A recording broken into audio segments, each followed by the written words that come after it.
ओम नमः सिद्धेभ्यः यदरिता भावेन प्रमदितमनादरे दुर्यः छदाता सिद्ध सर्गे गुरुदरित छदाता सिद्ध सर्गे गुरुदरित समध्या सुजनिति लभन्ते सद्भक्त्या शिवसुख समाजं किमुददा महावीर स्वामी महावीर स्वामी महावीर स्वामी गुरुमहापंतुनितं ज्ञानदर्शनदायिका चारित्राणां गम्भीरा मोक्षमार्गोपदेशिका पंचप्रवृत्ति भगवान की एकनाथनाथ भगवान की अंतिम सत्संगति भगवान महावीर स्वामी की आचार्य श्री कुंद भगवंत की आचार्य श्री उमा स्वामी भगवंत की आचार्य श्री विवन सागर जी महाराज की आचार्य गुरुदेव सरस्वती सागर जी महाराज की तीन कवनों करमणि राजों की द्वादशा जिनवनी माता की बोले वात्सल्य मूर्ति दिव्य तपस्वी आध्यात्म योगी राष्ट्रनाथ आचार्य स्वामी श्री सुंदर सागर जी गुरुदेव की गुरुदेव की गुरुदेव की भव्य आत्माओं भगवान महावीर अंतिम तीर्थेश जिनको हमने कल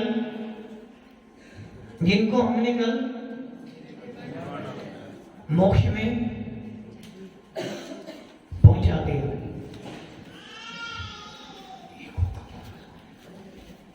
भगवान महावीर हमारे अंतिम तीर्थेश जिन भगवान महावीर ने इस चतुर्थ काल में इस होंडा अवसरपणी काल में जन्म लेकर वीतराग मुद्रा को धारण कर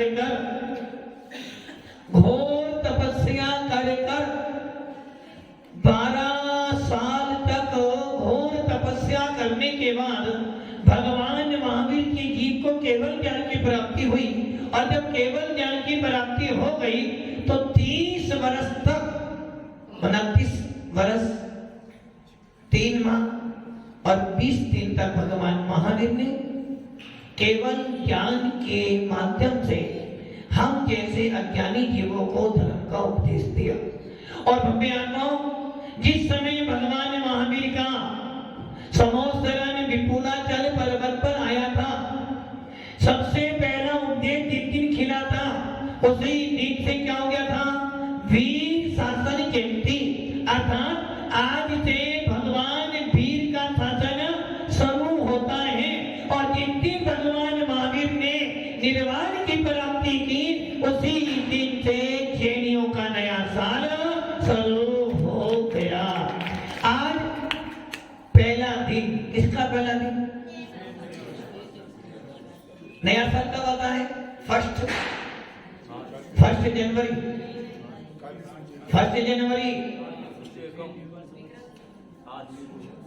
नहीं, नया साल कब आता है? नया साल बेटा कब आता है? दीपावली के बाद। तो आता कब आता है? दीपावली के बाद 1 जनवरी है ना। और 31 दिसंबर को रात में 12 बजे के बाद नया साल। भव्य आत्माओं दिगंबर जैन शासन में वीतराग शासन में तो नया साल जिस दिन भगवान महावीर को निर्वाण प्राप्त हुआ उसी दिन शाम को गौतम स्वामी को केवल ज्ञान की प्राप्ति हुई। और जिस दिन गौतम स्वामी को केवल ज्ञान प्राप्त हुआ अगले दिन भगवान की वाणी से हमारा नया साल शुरू हो गया। आज से बदल गया संवत। वीर निर्माण संवत कितना हो गया? 2550 आज शुरू हो गया। और भव्य आत्माओं नए साल पर सब लोग चाहते हैं कि हमारा नया साल तो ये वर्ष तो अच्छा जाए। किसमें अच्छा जाए? धन बढ़े, परिवार बढ़े, दुकान बढ़े और नहीं, धर्म की चर्चा तो क्या बड़े नए साल में, इस साल में जो जो सारे काम अटक गए थे ना, वो सारे काम मेरे संपन्न हो जाए। पिछले साल में जो नहीं कर पाया था वो सारे काम इस साल करूं। किंतु भक्ति आत्माओं, सब में दृष्टि जीव कहता है मेरे लिए तो हर रोज नया साल है। हे आत्मा, यदि तुझे ये नया साल मिला है तो पिछले वर्ष मैं मुनि महाराज बनने के भाग नहीं बना पाया था। पिछली बार मैंने सम्य दर्शन को प्राप्त करने का पुरुषार्थ नहीं किया था, और पिछले वर्ष मैंने किसी मुनि को दान नहीं दिया था। आपके नए साल में पंकज जी, आपके नए साल में तो ऐसा प्रयास करूं कि मैं 108 बन जाऊं। 108 मतलब एवोल्यूशन, 108 मतलब मेरे पास भी 108 गुण आ जाए, मैं भी मुनि बन जाऊं। सब में दृष्टि भेद विज्ञानी सोचता है। भगवान महावीर का नाम कहता है कि मेरा सम्यक दर्शन मजबूत हो, मेरा सम्यक ज्ञान मजबूत हो, मेरा चारित्र मजबूत हो। अरे आत्मन, यदि इस साल में समाधि मरण कर लो तो कम से कम मेरे निर्माण जाना तो निश्चित हो जाएगा। ये सोचता है भेद विज्ञानी। इसलिए हमारे शास्त्रों में कौन स्वामी ने समय सार हो या नियम सार हो, प्रवचन सार हो या जीव कांड हो या धवला पुस्तक हो, सम्य दृष्टि जीव की परिभाषा लिखते हुए कह रहे हैं कि सम्य दृष्टि जीव कौन, सम्य दृष्टि जीव कौन, सम्य दृष्टि का लक्षण देते हुए वो कह रहे हैं जो जीव कोई भी नियम पालन नहीं करता है, जिसके पास में ना अनुव्रत हो ना महाव्रत है। नो कि अनुव्रत कब होंगे? जब गोरस्तान 5वां होगा।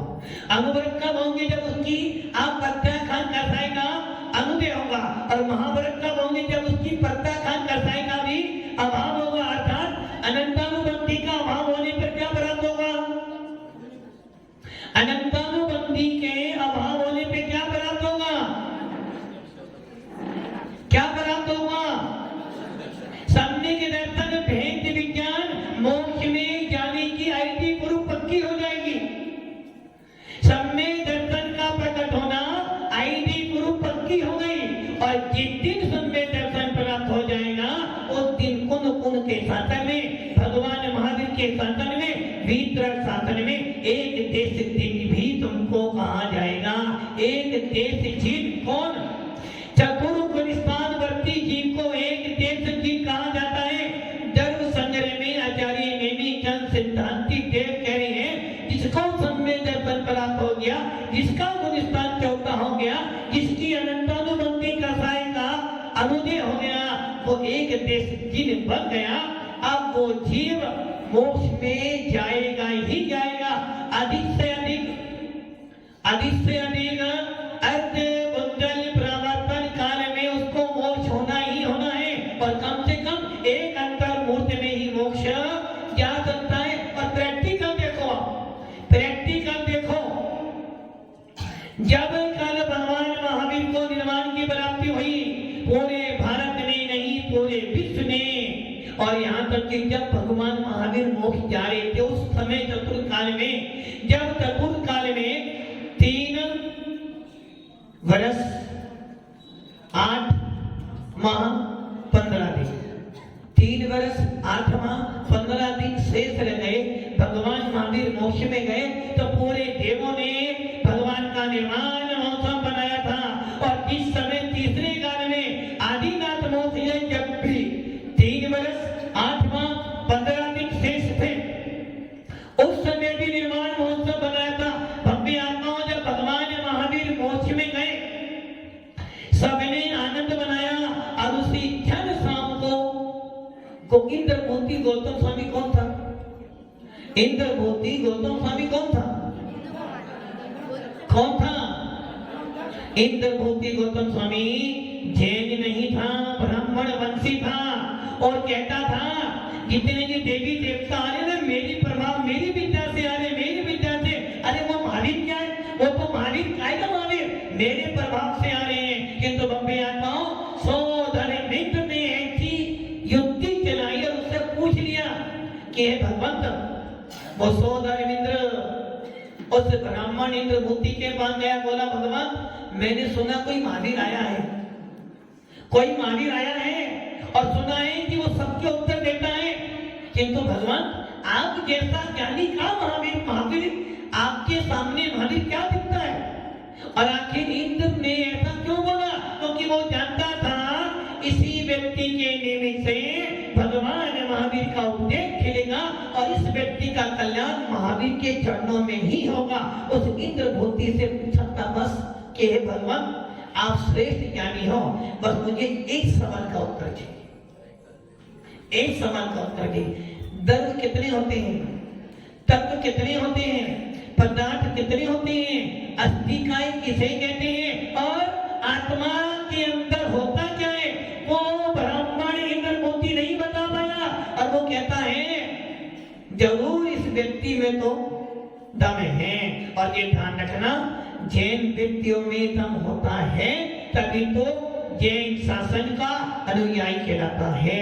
और उसने कहा इससे क्या पूछता हूँ तेरे गुरु, जब जी इतना मेधावी है तो गुरु से पूछूंगा। बस गुरु के पास जाते हैं और वही इंद्रभूति गणित मिथ्या तनादि मिथ्या दृष्टि की प्रथमोत्तम सन में दर्शन प्राप्त करता हूँ। भगवान महावीर के समोसन में जाकर सीधा क्या कर लेता है, 26 समय दर्शन प्राप्त कर उनका प्रथम शिष्य बन गया और उसी दिन से शुरू हो जाता है वीर शासन जयंती। और भव्य आत्माओं कल भगवान महावीर ने निर्वाण की प्राप्ति की, वो इंद्रभूति छठे सातवें गुणस्थान में झूठ रहा था। अभी तक तो था कि भगवान महावीर उपदेश दे रहे, मेरे गुरु बैठे हैं, और जैसे ही भगवान महावीर गए उनको भी ये बोध हो गया कि आत्मा तो कैसी है, आत्मा कैसी है, आया अकेला जाए अकेला, ढूंढ ले ठिकाना चेतन ढूंढ ले ठिकाना, सब कुछ तो जाना निज को न जाना, कैसा जाने धारी उन्हें अपना पहचाना। सबको जानते हो, सबको एक समय सार पढ़ने वाला, नियम सार पढ़ने वाला, प्रवचन सार सुनने वाला जानता है जीव किसे कहते हैं, अजीब किसे कहते हैं, धर्म किसे कहते हैं, आश्रम किसे कहते हैं। किंतु ये तो जानते हैं जीव किसे कहते हैं, किंतु ये जानना बहुत महत्वपूर्ण है कि मैं कौन हूँ। कुन स्वामी ने समय सार लिखा, किंतु कुन स्वामी जानते थे मैं भी जीव हूँ, मेरे अंदर भी भगवान बनने की, मेरे अंदर होता जी, मेरे अंदर क्या सामर्थ्य है, भगवान बनने की सामर्थ्य है, किंतु वो सामर्थ्य प्रकट नहीं करनी है। हाँ प्रेरणा की भगवान बनने की सामर्थ्य फिर क्यों नहीं बन पा रही, होता जी क्यों नहीं बन पा रही। बस कौन स्वामी ने कल बोला था ना 5 संवाएं, उपादान, पुरुषार्थ, भाग्य, कालब्धि और निमित्त।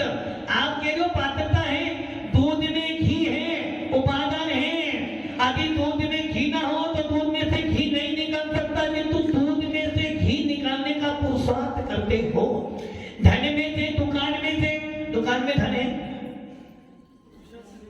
दुकान में धन है, डॉक्टर साहब दुकान में धन है, वकील साहब दुकान में धन है, वीरेंद्र जी कहां थे, दुकान में धन है, दुकान में धन है, दुकान में धन है या नहीं तो तुम जान फिर भी दुकान में धन निकालते हो।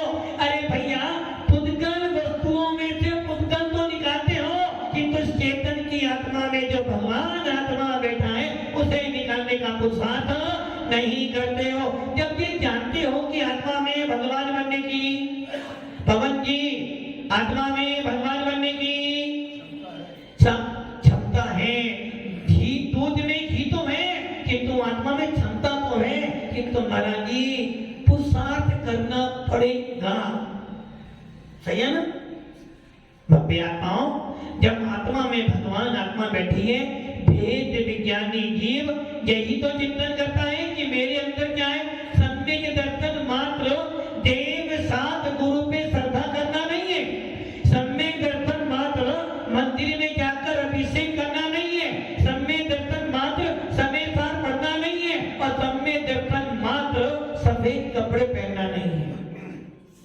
सम्यक दर्शन, सम्यक दर्शन का मतलब तो भेद करना है आपको। भेद किसमें भेद करना है?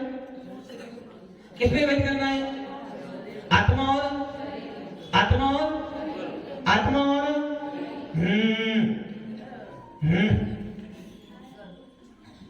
भेद किसमें करना है? आत्मा और भेद किसमें करना है? आत्मा और शरीर में। तो अभी तक आपको ये बोध नहीं हुआ कि शरीर मेरा है। शरीर किसका है? मेरा। शरीर किसका है? शरीर मेरा ही तो है ना। हालांकि भेद विज्ञान आत्मा शरीर में का ना, शरीर मेरा नहीं है, किंतु बच्चे, दुकान, गाड़ी, लाड़ी मेरी है। आप क्या कह रहे हो? भेद विज्ञान का अर्थ? भेद विज्ञान का अर्थ है आत्मा और शरीर अलग है। शरीर तो अलग है, किंतु मेरा परिवार, मेरी दुकान मेरे से अलग। ये भेद विज्ञान नहीं है। अरे जब तुम ये कह रहे हो शरीर मेरा नहीं है, तो हे आत्मन, जो तुमने शुभ अशुभ परिणाम बनाए हैं, जो तुमने राग देश के परिणाम बनाए हैं, जो तेरे ज्ञानावंडादि 8 कर्म है, जो तेरे 10 कर्म है, भाव कर्म है, 9 कर्म है, ये सब भी तेरे से क्या भिन्न? बच्चे भी भिन्न हैं। जब आप ये कह रहे हो शरीर मेरे से अलग है ना, ये शरीर हर पल हर क्षण तुम्हारे साथ में रहता है। जब तक आपका गुणस्थान है तब तक ये शरीर हर पल तुम्हारे साथ में रहेगा, और ऐसा कोई भी समय नहीं जब तुम्हारे पास शरीर ना हो। मात्र जब ये जीव एक पर्याय को छोड़कर नवीन पर्याय को धारण करने जाता है, एक शरीर को छोड़कर नवीन शरीर धारण करने जाता है, उस समय मात्र अधिक से अधिक 3 समय के लिए, कितने समय के लिए? 3 समय के लिए क्या नहीं होता? 3 समय के लिए क्या नहीं होता है? क्या नहीं होता है? शरीर नहीं होता। शरीर तो होता है, औदारिक वैक्तिक हारक नहीं होता, किंतु तेज सरकारवान शरीर तो होता ही होता है। भव्य आत्माओं, जो शरीर हर पल हर क्षण तुम्हारे साथ में रहता है। जब जिस शरीर मेरा नहीं है, तो जो मेरे से बिल्कुल अलग दिखाई दे रहा है, क्या दिखाई दे रहा है? अलग क्या दिखाई दे रहा है? होसा की अलग क्या दिखाई दे रहा है? होसा की अलग क्या दिखाई दे रहा है? शरीर तुम्हारा है, तुम्हारे साथ में रहता है। नरक में जाओगे तो मिलेगा, देव में जाओगे तो मिलेगा, मुनि बनोगे तो मिलेगा। जब ये शरीर जो हर पल मेरे साथ में रहता है वो मेरे से अलग है, तो इसके अलावा मेरा और सब मेरे से, जो मेरे से भिन्न दिखाई दे रहा है, जो मेरे साथ में नहीं है, वो सब भी वो क्या है? क्या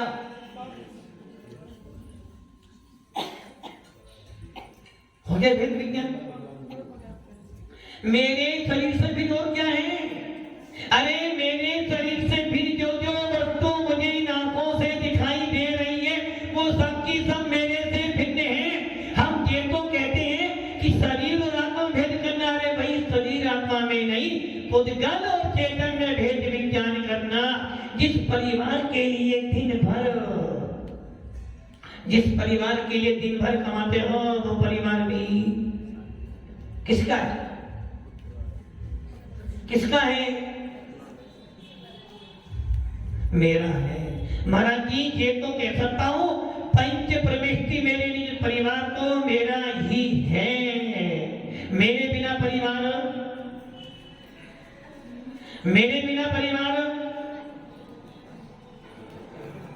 क्या हुआ? मेरे बिना परिवार नहीं चलेगा। अरे भैया, कौन स्वामी कह रहे तेरे बिना परिवार नहीं चलेगा, ये तेरी मानता है, किंतु मैं कह रहा हूं तेरे बिना तेरा कुछ भी नहीं चलेगा। तेरे बिना परिवार चलेगा, तेरे बिना घर चलेगा, और तेरे बिना जिन शासन भी चलेगा, किंतु तेरे बिना तेरा कुछ भी नहीं चलेगा। इसलिए भक्ति आत्माओं, शरीर अलग है, ये तो बहुत बड़ी बात है। मेरे से तो मेरा परमाणु मात्र भी मेरा नहीं है। परमाणु मात्र भी मैं साथ में लेके जाने वाला नहीं हो, कितनी ही तिजोरी भर लेना, सबकी सब ही रह जाएगी। जबकि मेरा आत्मा और कर्मों का संबंध नहीं है, तो भाई ये वस्तु मेरी कैसे हो सकती है? मेरा तो मात्र एक ही लक्षण है, वो कौन है? जायक स्वभावी आत्मा। मैं कैसा आत्मा हूँ? जानने देखने वाला मैं हूँ। जानना देखना मेरा काम है, और जानना देखने के आगे जो भी काम मैं करता हूँ वो सब मेरा अभिमान है, वो सब मेरी कमजोरी है। इसलिए हे आत्मा, यदि तुझे ये ज्ञान शासन मिला है, 20 तरह की अवस्था मिली है, 20 तरह शासन मिला है, नर भाव मिला है, तो भेद विज्ञान स्पष्ट कह रहा है, परतम्यन्ते भिन्न आप में रुचि सम्मित बना है। रुचि कहाँ पे करना? कहाँ पे रुचि करना? कहना बहुत बहुत बहुत बहुत, कहना बहुत सरल है, किंतु मानना उससे भी कठिन है, और मानकर उस पर चलना तो सूरवीरों का काम है। इसलिए हमारे आचार्य कार्तिक अनुपेक्षा एक ग्रंथ है, जिनके लेखक आचार्य कार्तिक स्वामी, और वो अपने शास्त्र में लिख रहे हैं, बिरला सुनहि तत्वम, बिरला जीव ही तत्व को सुनता है, और उस बिरले तत्व को सुनने के बाद उसका चिंतन करने वाले और बिरला जी मिलेंगे। चिंतन करने वाले में से चर्चा करने वाले और कम मिलेंगे, और चर्चा करने वाले मिल भी जाए किंतु चर्या करने वाले तो दुर्लभ हैं। और यही कारण है, आत्मा की चर्चा करने वाले बहुत मिल जाएंगे, मुनियों की आलोचना करने वाले बहुत मिल जाएंगे, जिन शासन की निंदा करने वाले बहुत मिल जाएंगे, किंतु मुनि बनने वाले कितने मिलेंगे? आज हिंदुस्तान में, भारत में कितनी जैन संख्या है? जैनों की कितनी है? जैन कितने जैन हैं? जैन ओनली जैन लगभग दिगंबर जैन 50 लाख तो मान लो। 1 लाख नहीं, 1 करोड़ दिगंबर जैन टोटल जैन। उस 1 करोड़ में से 70 लाख दिगंबर जैन मान लेते हैं।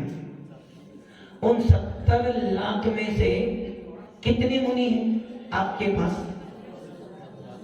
कितने मुनि? कितने मुनि हैं? 1617 मुनि नहीं है, 1617 में मुनि भी आ गए, आरिका भी आ गई, छल्लक भी आ गए, एलक भी आ गए, उपाध्याय भी आ गए। मुनि तो मात्र 500-700 ही होंगे बस। अब आप सोच लो मुनि बनना कितना कठिन है, और चर्चा करने वाले, उपदेश देने वाले, उपदेश देने वाले लाखों मिल जाएंगे, किंतु चलने वाले। इसलिए मैं आता हूं, जैन शासन मजबूरी का नाम नहीं, मजबूती का नाम है। इसलिए भेद विज्ञान का अर्थ क्या है? मात्र आत्मा शरीर अलग नहीं, मेरी आत्मा के अलावा जो जो दिखता है वो, और जो जो नहीं दिखता वो सबका सब मेरा नहीं है। मैं तो मात्र एक भगवान आत्मा बनने वाला जीव, मैं तो एक चेतन स्वरूपी आत्मा हूं, जिसमें मात्र ज्ञान दर्शन सुख भरा हुआ है। और इसी को प्राप्त करने के लिए जिन शासन मिला है, भव्य आत्माओं, उस इंद्रभूति गौतम ने कल तक तो भगवान को नहीं हारा। कल तक तो वो ये सोचता था भगवान अभी है, भगवान अभी है, भगवान अभी है, भगवान अभी है, और जैसे ही भगवान महावीर को मोक्ष हुआ, गौतम इंद्रभूति गौतम का मोह टूट गया। अब उसने सोच लिया अब तो मुझे अकेले ही जाना है, और उस इंद्रभूति गौतम ने भी भगवान महावीर से कह दिया कि आप मेरे गुरुजी हो, और हमने सुना है बेटा बाप के पदों पर चलता है, इसलिए यदि आपने केवल ज्ञान प्राप्त किया था, मोक्ष मिला है, तो मैं भी केवल ज्ञान को प्राप्त करूंगा। और उसी दिन शाम को, अर्थात भगवान महावीर के मोक्ष जाने के 12 घंटे भी नहीं बीते, पूरा दिन भी नहीं बीता, और इधर इंद्रभूति गौतम स्वामी को केवल ज्ञान की प्राप्ति हो गई। और जब केवल ज्ञान प्राप्त होता है, जब केवल ज्ञान प्राप्त होता है, किसी भी जीव को होगा, सीधा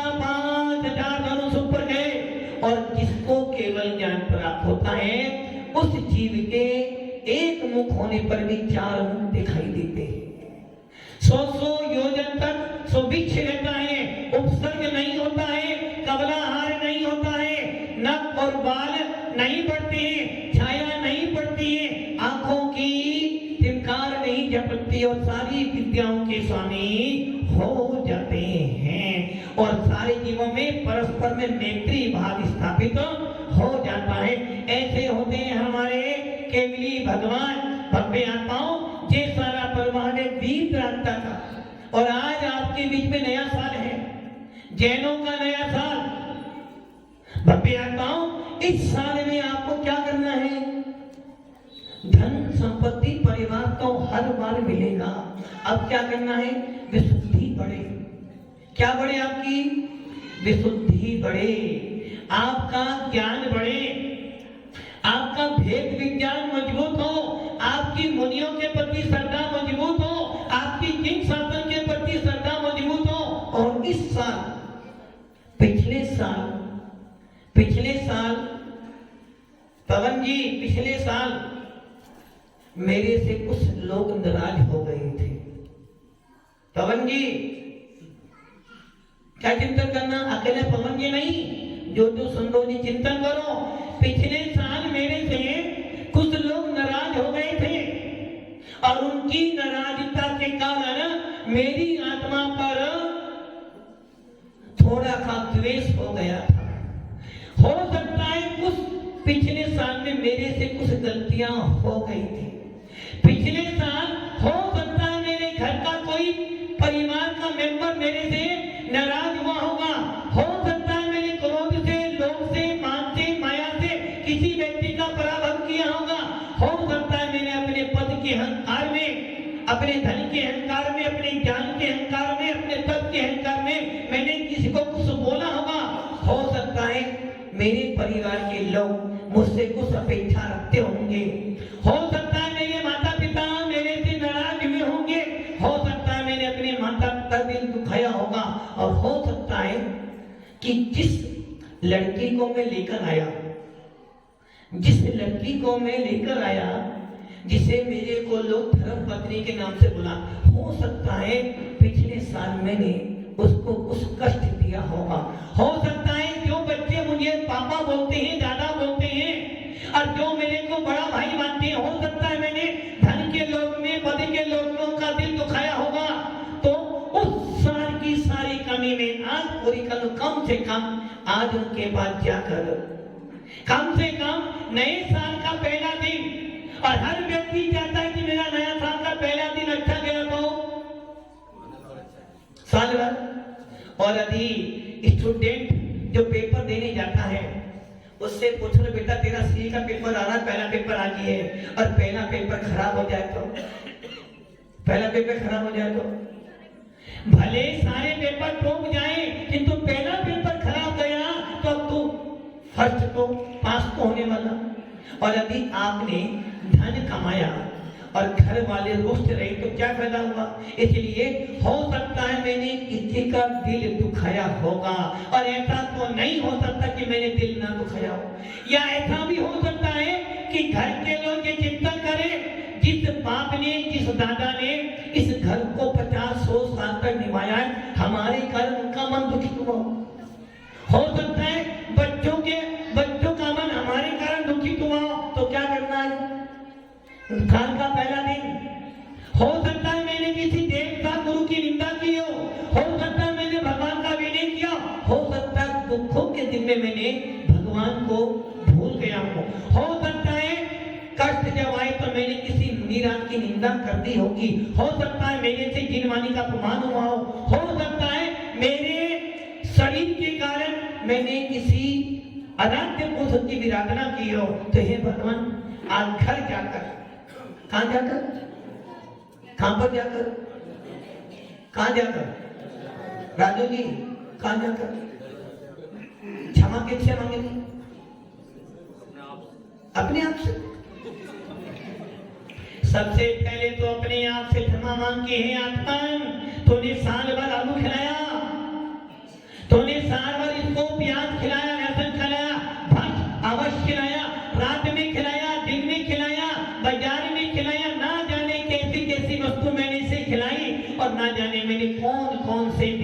देवताओं के सामने क्या किया?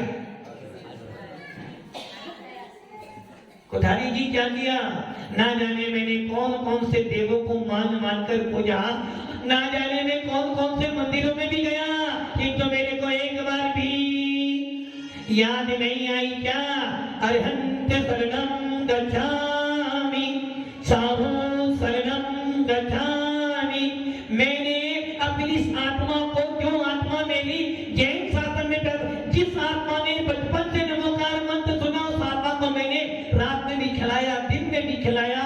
हे आत्मा, ना मैंने कौन कौन सा छना पानी पिया, आरओ का पानी पिया, फिल्टर पानी पिया, और ना जाने होटलों में खाकर मैंने कैसा खाया।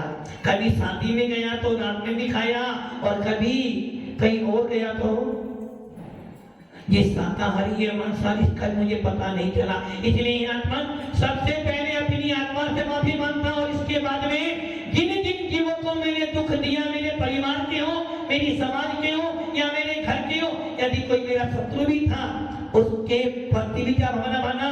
खम्मामि सब जीवना, सब में जीवा क्षमा तुम्हें, मिट्टी में सब पूते सो, वेरम मंजम न केने भी।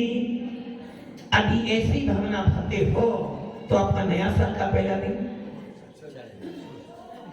नया साल का पहला दिन हो सकता है पत्नी मेरे कारण बैठी थी कि पति देव आएंगे और मैं साथ में खाना खाऊंगी, किंतु मैं गया और मैंने गुस्से में आकर, कोठारी जी गुस्से में आकर, हो सकता है बच्चे सोच रहे थे पापा जल्दी आएंगे और हम बाहर घूमने जाएंगे, पापा जल्दी आएंगे तो महाराज जी के पास जाएंगे। हो सकता है मेरे कारण मेरे परिवार का दिल दुखा हो, और हो सकता है परिवार के कारण तुम्हारा दिल दुखा हो, और मेरे कारण यदि समाज में कुछ दुखा हो, तो कम से कम आज का पहला दिन, यदि मेरे क्योंकि पहले दिन नए साल का पहला दिन अच्छा कब होगा?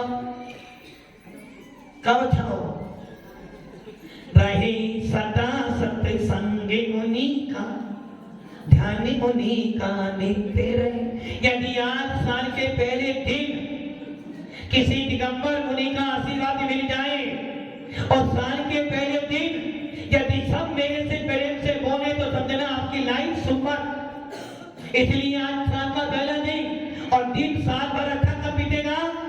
जब तुम्हारे देव साथ गुरु तुम्हें आशीर्वाद देते, तुम्हारी श्रद्धा देव साथ गुरु के प्रति अटूट हो जाए, घर के लोग तुम्हें सम्मान से देखें, घर के लोग तुम्हें आराम से अपना माने, तो समझना आपका साल का पहला दिन नहीं, तुम्हारा पूरा साल भर अच्छा। तो क्या करना? आज क्या करना? घर जाना और ये सारे काम करना। बच्चों से आप ये ना सोचना बच्चे से जैसे हम, अरे भैया वो बच्चा 365 दिन आपकी सुनता है, तूने ऐसा नहीं किया, तूने ऐसा नहीं किया, तूने ये नहीं किया। वो बच्चा भी सोचता है आज पापा पहला दिन है साल का, कम से कम पापा आज तो पेरेंट्स से बोलेंगे। 365 दिन तो पापा को सच्ची, आज तो पहला दिन है ना, आज तो पापा पेरेंट्स से बोलेंगे ना। और बाप सोच रहा है बेटा 365 दिन मुंह चढ़ाता है, जब मैं उठता हूँ तो वो सोता है, और जब वो आता तो मैं चला जाता हूँ। कम से कम आज तो पहले दिन बेटा मेरे से पेरेंट्स से बोलेगा। वो दादाजी बेचारे 80 साल के दादाजी बैठे में सोच रहे बहू आएगी और पूछे पापा जी ठीक तो हो, पापा की चिंता नहीं करना, मैं हूं ना। वो दादी सोच रही है बैठे बैठे कि आज बेटा आएगा, कम से कम मेरे पैर तो छुएगा। वो पत्नी सोच रही है 365 दिन इनके लिए काम करते, कम से कम आज स्वामीनाथ आएंगे, प्रेम से 2 शब्द तो बोलेंगे। एक घर का नौकर जो जिसके ऊपर तुम सारा घर छोड़ जाते हो, वो सोचता कम से कम आज नया साल है, सिर्फ कुछ तो मेरे को देगा। दुकान का नौकर एक धनगना, घर का व्यक्ति और दुकान का नौकर हमेशा कैसा होना चाहिए? आपका हितैषी होना चाहिए। आदि नौकर बढ़िया तो दुकान बढ़िया, और घर का नौकर बढ़िया तो घर में कभी अशांति। एक गुरु भी सोचता होगा कि भैया जिस समाज में रहते हैं उस समाज का हमारे ऊपर दायित्व है, और यदि उस समाज में हम रहते हैं तो श्रावक का भी मुनि के प्रति कोई ना कोई दायित्व। तो आज अपने घर जाना, कम से कम 365 दिन खाना साथ में नहीं खाया, कम से कम आज तो बैठकर खाना। कम से कम 365 दिन कभी मुनि के पास नहीं गया, कम से कम आप तो मुनि के पास जाऊं। 365 दिन मैंने स्वाध्याय की, कम से कम आप तो स्वाध्याय की थोड़ी लाइन पढ़ो, और 365 दिन कसाई करी, कम से कम आपको क्षमा मांगो। किससे? इसलिए हमारे जैन शास्त्र में मुनियों के लिए 2 बार प्रतिक्रमण था, 2 बार प्रतिक्रमण कर। और उस प्रतिक्रमण में क्या करना? मैत्री भावे जगत में मेरा, सबकी भूपर नित्य रहे, दीन दुखी जीवों पर मेरे, उनसे करुणा श्रुत में, दुर्जन क्रूर कुमार रथों पर, क्षोभ नहीं मुझको आवे, साम्य भाव रखूं मैं उन पर, ऐसी पणती। नया साल अच्छा करना है ना, बच्चे साधन नहीं, पटाखे फोड़ना, होटल में जाना, बाहर घूमने जाना, इससे तो नया साल बर्बाद होगा। वो चैनी, वो महावीर का में सबसे ज्यादा पुण्यशाली है जो आज के दिन 1.5 साल गुरु के पास गया हुआ, जितने भगवान का अभिषेक किया हुआ, जितने मुनियों की वंदना की होगी, और जितने मुनियों को दान दिया होगा, वो समझ लेना। अरे तेरा 1 साल नहीं, जो मुनियों के प्रति श्रद्धा रखता है, जो दिन शासन के प्रति श्रद्धा रखता है, उसका तो भविष्य हमेशा उज्जवल ही रहता है। तो भक्ति आत्माओं, नया साल तो अच्छा बीते, किंतु ये कुछ फार्मूले हैं। लोग कहते हैं महाराज जी मेरा भाग्य खराब है, जाता हूँ अच्छा करने बुरा हो जाता है। अरे भैया, अपने भाग्य को अच्छा करने के लिए किसी मदारी के पास मत जाना, किसी ज्योतिष के पास नहीं जाना। यदि तुझे भाग्य अच्छा करना है, अपने घर वालों को अच्छा कर ले, अपने दिल को अच्छा कर ले, तेरा भाग्य अपने आप सुपर हो जाएगा। तो भक्ति आत्माओं, आज नया साल का पहला दिन, और ये साल आपके लिए शांति दे, समृद्धि दे, धन बढ़े, धर्म बढ़े, और भव्य आत्माओं भावना के भाना कि हे आत्मा, इस आत्मा के अंदर गुण स्थान को छोटा प्रकट हो जाए, इस आत्मा के अंदर मेरा गुण स्थान छठा हो जाए, और भगवान ऐसा अवसर आ जाए कि मैं भी निर्विकल्प समाधि मरण कर लूं। तो समझना, आपका नया साल आपके लिए बहुत अच्छा होगा। तो आज घर जाकर चिंतन करना, पहले कौन कौन मुझसे नाराज है, अपने या बाहर वाले, अपनी जान, घर वाले या बाहर वाले। हो सकता है ऐसे लोग भी होंगे तो मुझसे बहुत छोटे होंगे, धन में भी हो, और ऐसे भी लोग हो सकते तो कोई निंदा करते होंगे, किंतु ध्यान रखना, हमारे यहाँ भजन है ना, को क्षमा करना, क्षमा करना। किसको क्षमा करना? गैरों की बात छोड़ो, गैरों की बात छोड़ो, निज को जरा टटोलो। सामने वाले ने ऐसा किया, मैं नहीं जाने वाला। पंकज जी, सामने वाले ने ऐसा किया, मैं नहीं जाने वाला। और ये ध्यान रखना, आपके कारण यदि आपके बाप का दिल टूटता है तो कितना ही धन कमा लेना, कभी उभरने वाले नहीं। और यदि बाप के कारण बेटे का मन टूटता तो समझना कोई फायदा नहीं लाइफ का। इसलिए क्या कह रहे हैं? गैरों की बात छोड़ो। किनकी बात छोड़ो? हम किनकी बात करते हैं? पवन जी ने ऐसा किया, पवन जी ने, महाराज जी ने ऐसा किया। अरे भैया, महाराज ने तो तुमने बोला था कठोर एक शब्द, वो कहावत है ना, गोदी का खाओ तो